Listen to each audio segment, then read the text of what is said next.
En esta cuarta sesión lo que vamos a ver son los elementos a tener en cuenta en la sección de resultados del estudio.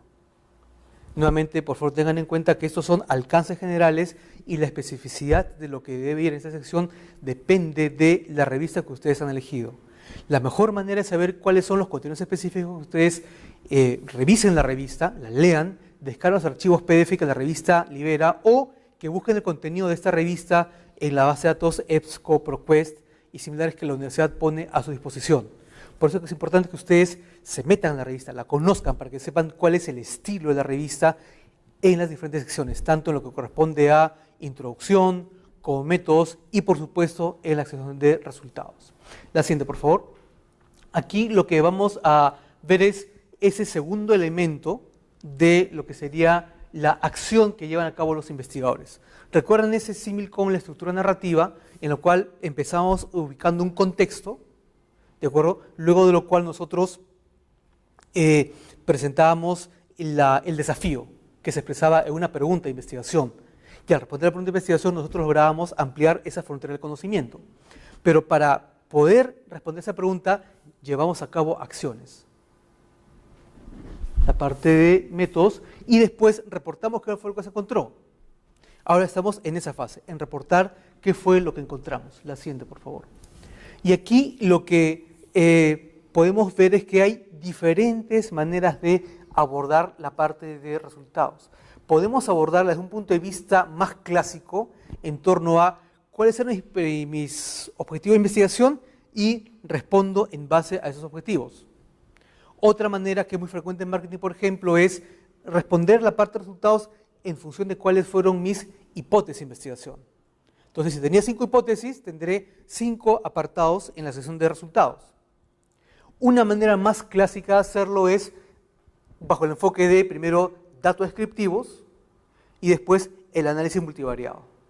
¿No? Porque se entiende que en toda revista indicada en Scopus la parte multivariada es el centro, la parte, si quieren, de mayor innovación que uno va a compartir con el espacio académico. Entonces ahí tenemos una suerte de estructura sugerida para resultados y también una recomendación sobre cuál debe ser el tiempo verbal a emplear.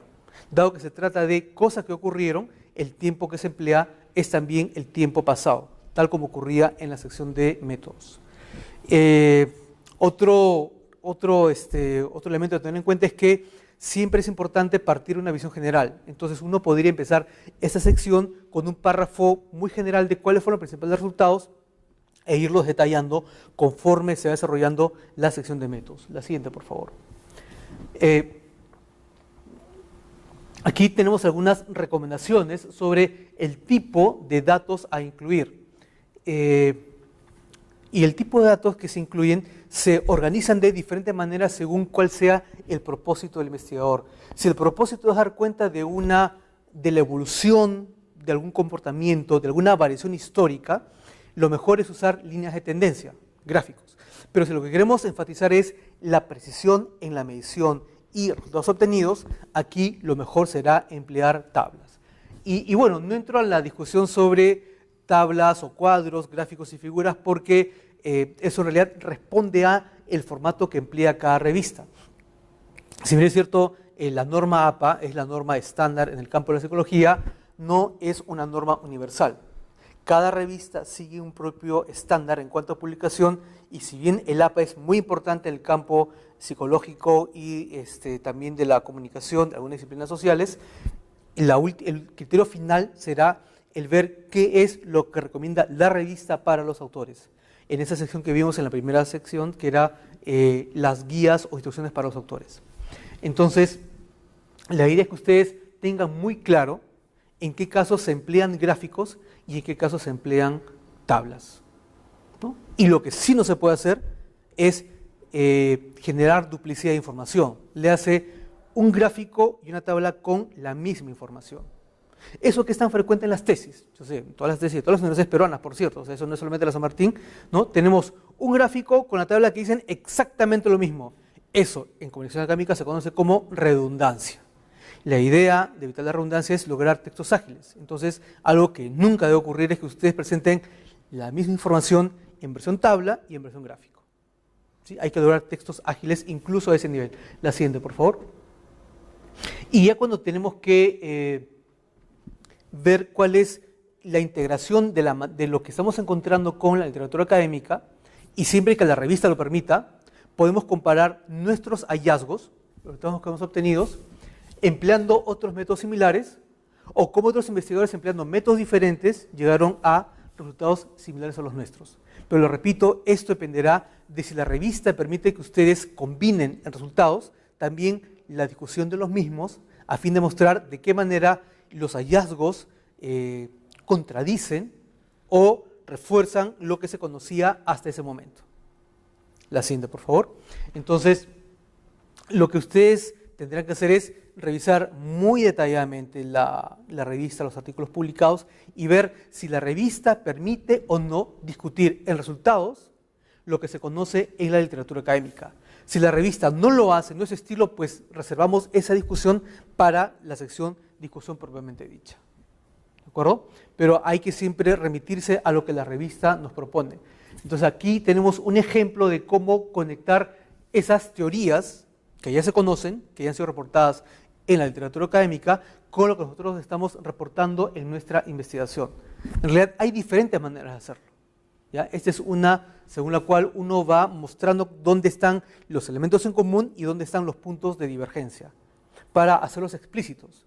La idea no es solamente decir, mis resultados refuerzan o refutan los hallazgos de este investigador, sino en qué medida el modelo conceptual que estaba detrás de la investigación que yo estoy citando, ya sea de un estilo confirmatorio o refutándola, ¿no? en qué medida esos modelos conceptuales eran similares a los míos o eran muy distintos. Porque todo resultado parte de una visión del mundo llamada modelo conceptual. Y eso también debe ser explicado de manera muy clara en la parte de la discusión de resultados. La siguiente, por favor. Y siguiendo la recomendación que dimos en la sesión anterior, aquí también queremos compartir con ustedes algunas formas cotidianas, algunas expresiones ya establecidas sobre cómo preparar, cómo organizar el texto que va en esta sección.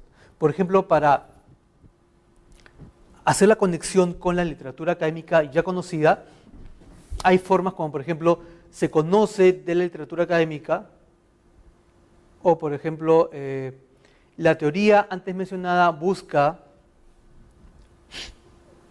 o si estamos hablando de lo que hemos reportado en la introducción, como se discutió previamente, entonces la idea es hacer ese enganche utilizando frases, formulaciones que ya son parte del lenguaje académico. Nuevamente, no se trata de que esto se convierta en una camisa de fuerza, sino que les sirva de ayuda a ustedes para que sigan escribiendo y no se detengan. Porque a menudo nos pasa eso, a menudo nos pasa que de repente nos quedamos en blanco. Estamos frente al monitor y no se nos vienen las ideas, y eso les va a ocurrir. O sea, van a estar sentados frente al monitor o frente a la hoja de papel, si prefieren hacerlo a mano, yo prefiero escribirlo a mano, por ejemplo, y no se les viene ninguna idea a la cabeza. Entonces, a veces eso pasa y este tipo de formulaciones nos ayudan. Claro está que lo que más ayuda es tener una estructura claramente detallada de lo que uno quiere comunicar, pero cuando esos momentos de pantalla en blanco aparezcan, este tipo de fórmulas nos suelen ser de gran ayuda. La siguiente, por favor. Aquí estarían las formulaciones referidas a cómo dar esta visión panorámica de los resultados para después ir desarrollando cada punto de manera detallada, de manera más específica. La siguiente, por favor. Y si se trata de invitar a los lectores, ¿no?, a revisar las figuras, los gráficos, hay también una manera de hacerlo. Normalmente no se dice como la tabla, como el gráfico 3 muestra, no, sino que uno hace la afirmación y entre paréntesis suele poner o figura 1 o ver figura 1. ¿No? Pero lo usual es hacer la descripción y después hacer la referencia a la figura en la cual los datos están presentados y también utilizar una variación de verbos. No simplemente decir, la figura 1 muestra. Muestra es demasiado general. La figura 1 despliega, ilustra, lista, grafica, representa dos dimensiones, proporciona, informa, representa, revela, resume. Miren, y la lista está acotada, o sea, hay una posibilidad mucho mayor de dar mayor precisión a la hora de demostrar qué es lo que ese gráfico o figura está presentando a sus lectores. La siguiente, por favor. Aquí encontramos el resultado ya desmenuzado y siendo abordado al detalle. ¿Se acuerdan que les dije que había una mirada esta de ir de lo general e ir detallando cada vez más, ya sea en función de los objetivos, en función de las hipótesis o en función del esquema clásico de resultados descriptivos, análisis descriptivo, análisis multivariado? Igual ocurre acá, ¿no? Lo que tenemos es una manera de poder dar cuenta del detalle del hallazgo que queremos comunicar a nuestros lectores. La siguiente, por favor. Y en este caso, esta parte sí hay que manejarla con bastante cautela. Por si acaso, no es tanto, no se refiere a descripciones subjetivas en el sentido de que uno le asigna juicio de valor. No, por ahí no va. De hecho, la parte de resultados debiera ser una sección casi aséptica, donde uno presenta en la tabla 2 o 3 líneas que aluden a la tabla, al contenido de la tabla, o el gráfico y 2 o 3 líneas que dan cuenta del contenido de ese gráfico, y no más. O sea, las opiniones ustedes las reservan para la parte de discusión. Aquí el enunciado de descripción subjetiva se refiere a caracterizar, aquí ustedes ven los adverbios, ¿no? Caracterizar el resultado que ha sido reportado en la investigación. O sea, descripción subjetiva en el sentido de poder caracterizarla o enfatizar, ¿no? Enfocarse en alguna parte de lo que se ha encontrado al hacer el estudio, pero no en emitir juicios de valor. No en decir este resultado positivo, es negativo, es un buen resultado, es un mal resultado, no, sino simplemente caracterizar ya sea la magnitud o más bien la poca variación, lo revelador del estudio, la profundidad, pero no emitir juicios de valor. A eso se refiere en buena cuenta lo de describir de forma subjetiva, ¿no? Enfatizar o dar cuenta con mayor detalle de el tipo de resultado. Fueron resultados mínimos, mensurables, probables, grandes, inadecuados, interesantes. Entonces es describirlo, no juzgar los resultados. La siguiente, por favor. Aquí continuamos con lo que les decía que se puede hacer siempre que la revista lo permita. Si la revista estila combinar resultados, la presentación de los hallazgos con la discusión de los mismos, nosotros podremos hacerlo en nuestro manuscrito. Pero si la revista no lo hace, por favor, esta sección trasládenla hacia la parte de discusión para mantener el estilo de la revista. Como les digo, lo que manda en todo esto es la manera como esa revista trabaja. La siguiente, por favor. Aquí seguimos con esa mirada de comparación. En realidad, yo quisiera avanzar al siguiente, por favor. Vamos a la última, donde, acá no, todavía no salimos, ¿no? Aquí es una suerte de conexión con la parte de discusión, porque nos habla de las posibles implicancias de los resultados. No es estrictamente una discusión va más a un nivel teórico, sino a partir del estudio realizado, estos resultados nos estarían sugiriendo posibles nuevas investigaciones o que la manera como se estaba midiendo un fenómeno, un conjunto de variables, tal vez no era la manera más adecuada. A eso se refiere con posibles implicancias de los resultados, ¿no? Cuestionar hallazgos, pero desde la literatura académica, sin pasar a un nivel más teórico, más conceptual.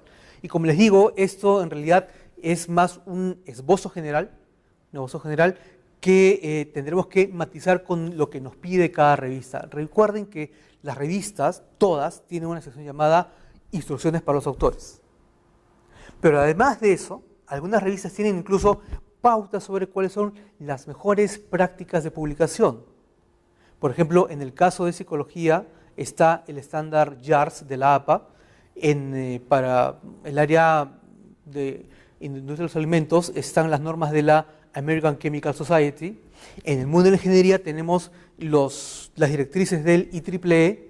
Entonces, esas directrices van cambiando según la disciplina. Y también hay otro punto importante, y es que todo editor de revista quiere mejorar la calidad de su publicación.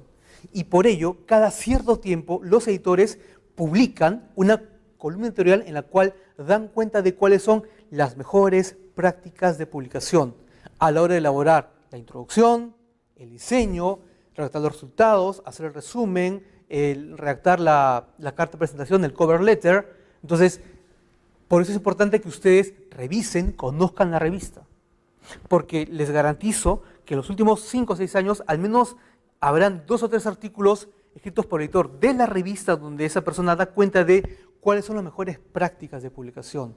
Y si ustedes quieren publicar en esa revista, pues deberían conocer muy bien qué es lo que el editor espera cuando reciba un escrito, a fin de que ustedes mejoren su posibilidad de ser publicados en esa revista. Y con eso terminamos esta cuarta sección y ya nos vemos entonces en la quinta y última. Por su tiempo, muchas gracias.